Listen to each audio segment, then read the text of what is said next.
There are cases that stay with you long after you stop thinking about them, not because they are the loudest, not because they carry the most violence or the most spectacle, but because of one small detail, something quiet and ordinary that nobody has ever been able to fully explain. A car, that is what sits at the center of everything here, a single vehicle. And the question that refuses to go away is whether that car was in two places at nearly the same time, carrying two different people on two different nights, or whether what the witnesses saw, what the investigators quietly noted, and what the evidence seems to suggest, points toward something far more unsettling than coincidence. Nancy was a young woman with a life that still had most of its chapters unwritten. She had people who loved her. She had routines and habits, and a world that felt safe and familiar the way most worlds do, right up until the moment when familiar stops meaning safe. Tommaso Cioni was a name that existed inside her world, connected in ways that would only become visible later once people started looking. Dominic Evans was connected too. Through a different thread, a different angle, but the thread that links both of them, the one that investigators kept returning to, that researchers could not let go of, was a vehicle. A specific make, a specific color, seen by people who had no particular reason to lie, on a night that changed the shape of everything that followed.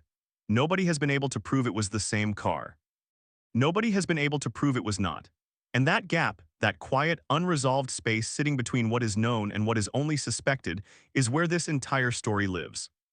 To understand why the car matters as much as it does, you first have to understand Nancy as a person, not as a case. She was not a headline before any of this happened.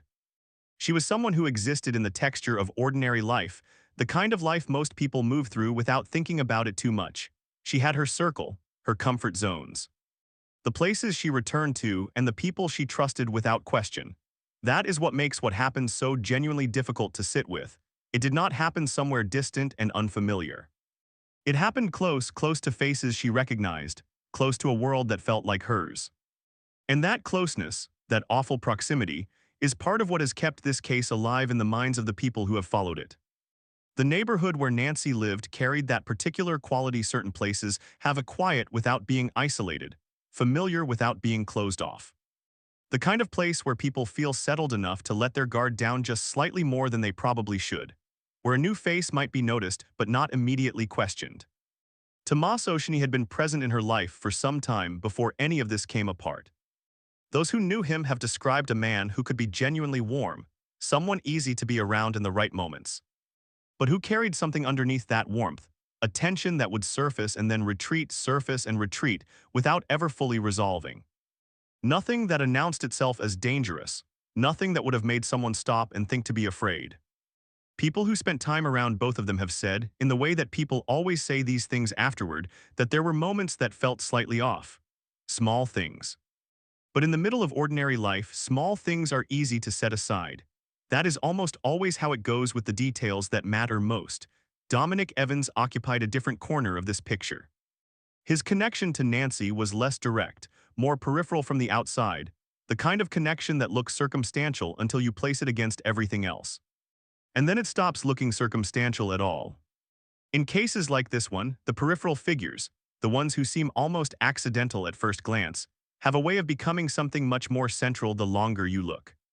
What pulled both of these names into the same frame, what made investigators pause and made researchers return to the same point over and over, was a question about movement.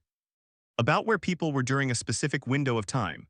About what was seen on a specific road, near a specific place, on a night that nobody involved would have wanted to be remembered. A car was seen. More than one person reported it, according to accounts that have surfaced across time. The description was consistent enough to stand out.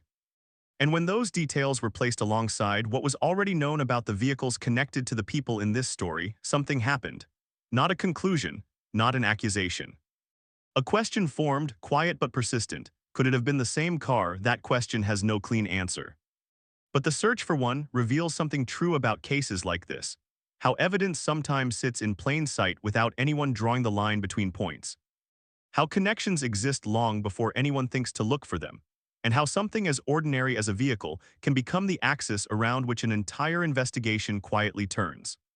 In the days before anything changed, life moved the way life does when nothing has broken yet. Nancy kept to her rhythms. She was the kind of person who had patterns not out of rigidity but out of the natural comfort that comes from feeling safe in a place. The same roots, the same faces. The same quiet certainty that nothing is waiting around the next corner. That certainty is not naivety. It is just what ordinary life feels like when it is still intact. Tommaso moved through the same landscape during this time. The car he had access to was part of the background, seen regularly, noticed by no one in particular, just another vehicle moving through familiar streets. Nobody thought to mark the time. Nobody thought they would need to. The tension underneath his surface, the thing that people who knew him would describe only later, was not visible enough to change anything. Not yet. Dominic Evans existed in the overlapping edges of the same social world. His own vehicle, similar in meaningful ways to what witnesses would eventually describe, traveled through the same general geography as everyone else connected to this story. The overlap felt like nothing at the time. Geography, coincidence, the ordinary shared terrain of people who exist in the same radius, but proximity is not innocence any more than it is guilt. And when proximity stacks against a timeline that does not quite add up, when the similarity between two vehicles sits uncomfortably close to a description that witnesses would later struggle to place with certainty, that is when the ordinary begins to feel like something else entirely. The undramatic period before the break is the part that tends to get overlooked, but it matters because it was not as empty as it appeared. Underneath the surface of those ordinary days, according to what has been examined since, things were already in motion. Tensions were present, connections were active. The break, when it came, did not arrive from nowhere. Nobody announced it. Nobody stopped what they were doing and said, "This is the moment." It came the way these things always do, quietly, and then all at once. Then came the night that everything else measures itself against. The specific details of what happened to Nancy have been reported and analyzed at length by those covering the case. According to accounts that have been made available, she was moved, physically relocated, from one place to another. And the question of how that happened, of what vehicle made it possible, of who was behind the wheel and what route they chose, became one of the central pillars of the investigation. Not a side detail, a cornerstone.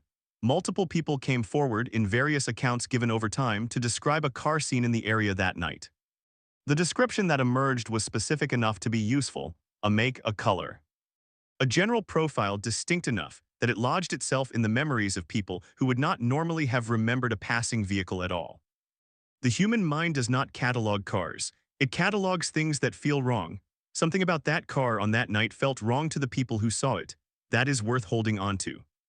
When investigators began working backward through the timeline, they encountered a problem that complicated everything. Two people connected to this case, Tommaso Cioni and Dominic Evans, owned or had access to vehicles that matched in significant ways what those witnesses had described. The overlap was not perfect. These overlaps rarely are, but it was close enough that dismissing it was not a serious option. According to reports that have been discussed among those who have followed the case closely, the timing made everything harder. The window in which Nancy would have been moved was narrow. And during that window, questions emerged about where both men had been, and whether the accounts they gave of their own movements held up cleanly against what others had seen or could confirm. No official conclusion has been reached about the vehicle. That must be stated plainly. The investigation has been documented, but the specific question of the car remains publicly unresolved. What has been established is that the question was raised, that it was taken seriously, and that it has not gone away.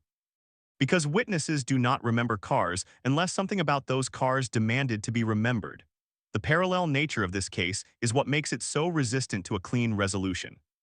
If there were one name, one vehicle, one straight line from point to point, investigators would have had something solid to pursue. But Cioni and Evans existed in the same orbit, connected to the same tragedy through threads that crossed and occasionally tangled around each other. And the car kept appearing in the space between them. Not pointing clearly at either one, just present, just there.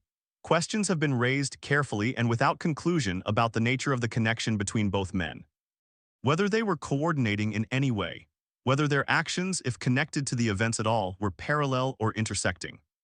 Whether the overlap in vehicle descriptions, in geography, in their shared proximity to Nancy, represents something meaningful, or whether it is the kind of terrible coincidence that investigations sometimes uncover and cannot resolve.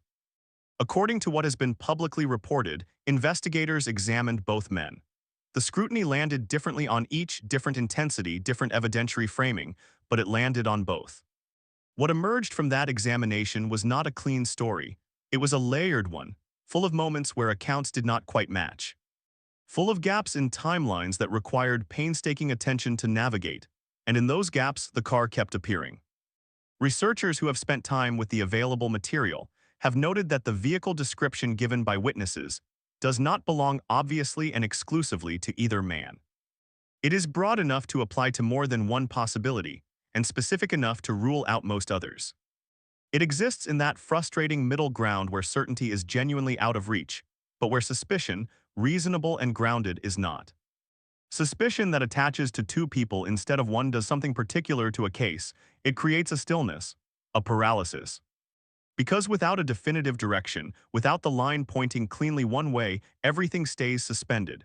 There is a specific kind of pain that lives inside unresolved cases. It is not the sharp, defined pain of a terrible answer finally confirmed. It is slower than that, quieter and more persistent. It is the pain of sitting with questions that do not close, that open slightly wider every time someone looks at them too long. The people who loved Nancy have lived inside that pain. Part of what makes this case so difficult to hold, for those close to it and for those who have followed it from the outside, is that the evidence does not refuse to speak, it just refuses to finish its sentence. It points, it suggests, it gestures toward directions without arriving at any of them. According to details that have been examined in the context of this investigation, there are elements of the vehicle description that align more closely with one connection than the other. Subtle things, the kind of things that matter enormously in the structure of an investigation, but are nearly impossible to communicate to someone outside of it without either overstating or understating their significance. No official statement has named either Tommaso Cioni or Dominic Evans as responsible for what happened to Nancy. That line must be respected. But the questions that have formed around both men, questions rooted in the vehicle, the timeline, and the pattern of relationships that surrounded Nancy in the period before her death, have not been answered in any complete public way. What investigators have indicated, in the accounts that have been made available, is that the movement of that car on that night carries meaning. It carries meaning because of what it implies about access, about opportunity, about who had a reason to be in a specific place during a specific and narrow window of time. Implication is not proof. But implication has weight, and in a case already heavy with unanswered questions, that weight presses down on everything. Underneath the investigative details, underneath the timelines and the vehicle descriptions and the careful language of official and unofficial reports, there is a person. Nancy trusted the world she lived in. She trusted the people inside it. And whatever happened on that night, whatever vehicle was involved, whoever made the decision to do what was done, it happened within a circle that was supposed to be safe. That particular violation carries its own wound, separate from every legal question, separate from every evidentiary debate. It is the wound that the people who loved her carry most deeply. Cases like this one do not end, they accumulate. Every re-examination of a detail, every account from someone who noticed something small on a night they did not know they would need to remember, all of it adds to a body of material that grows heavier without necessarily growing clearer. More weight, not always more light. The question of the car, whether it belonged to Cioni's world or Evans's world or some place where those worlds briefly touched, remains one of the threads that will not be put down. It is the kind of detail that investigators return to because of how concrete it is. Cars are everywhere. People do not remember them, except when something about them demanded to be remembered. Something demanded it. The psychological weight of this case, two names, one tragedy, one vehicle description that seems to float uncomfortably between them, is worth sitting with rather than rushing past. Whether the overlaps carry meaning or whether they represent a devastating coincidence depends on information that has not been made fully public and on conclusions that official channels have not yet delivered. What has been made clear is that neither man was treated as a peripheral figure. Their movements, their relationships with Nancy, the patterns of their lives during that period, all of it was examined. And the examination produced a picture that was complicated, genuinely human in its messiness and deeply unresolved. The car is the simple object in an unsampled story, Metal, a color, four wheels.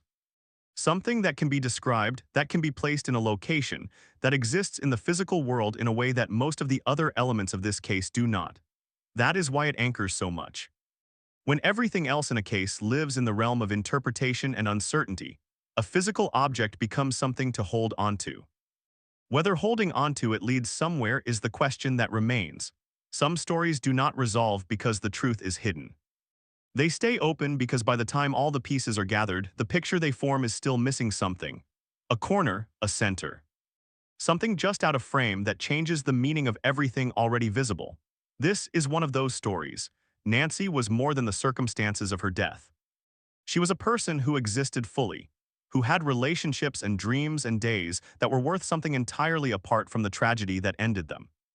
Telling her story through vehicle descriptions and overlapping timelines and the careful language of investigation risks making her feel like an abstraction. But she was not abstract, she was real.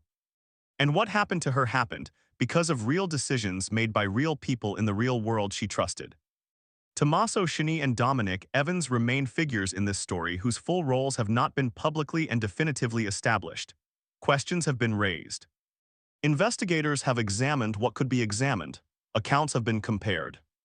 And still, the final answer that would allow the people who loved Nancy to move through the rest of their lives with something resembling closure has not come. The car may ultimately prove to be the key that unlocks something, or it may be the detail that, despite all the attention paid to it, leads nowhere definitive. Both of those possibilities are real. And the uncertainty between them is the kind that does not get easier with time. It just becomes more familiar, which is its own particular grief.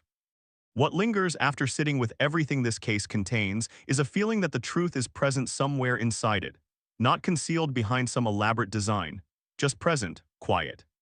Sitting in the timing of things, in the descriptions given by people who saw what they saw, in the gaps between accounts that were meant to explain but did not quite. Someone knows more than has been said out loud. Somewhere in the geography of this story, in the people connected to it, in the memories that have not been shared, there is a piece that has not been placed yet. And until it is, Nancy's story stays open, unfinished in the way that only injustice can leave a life unfinished. Justice in cases like this one is rarely fast and rarely clean. It moves the way rivers move through stone slowly over time, with a patience that can look from the outside like stillness. It depends on people finding the courage to speak on evidence being protected long enough to matter. On those responsible for pursuing answers staying committed even when the path extends far beyond what anyone expected.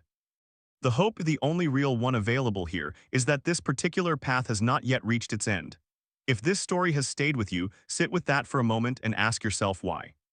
Cases like Nancy's survive not because of how loudly they are told, but because people keep caring, keep asking, keep refusing to let the questions disappear.